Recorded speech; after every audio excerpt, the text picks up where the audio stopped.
ما موتورسیکلت رو انتخاب کردیم برای که بتونیم به کوره ها دست پیدا کنیم. موتورسیکلت حجمی نداشت. ما میتونستیم توی قایق قرار بدیم چون در خاورمیانه به رودخانه های زیادی برخورد میکردیم. در سال 1333 هجری شمسی عیسی و عبدالله امیدوار سفر خود را به دور دنیا آغاز کردند.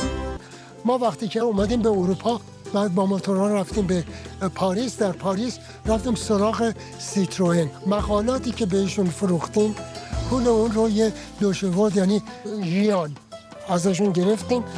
به هر حال با اون اومدیم به ایران. آنها بعد از گذشت 10 سال در سال 1343 به ایران بازگشتند.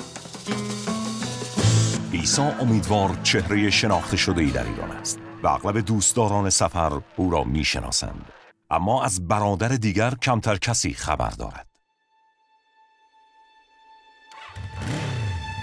4 جهانگرد در یک مقطع زمانی نزدیک به هم عازم آمریکای جنوبی می‌شوند.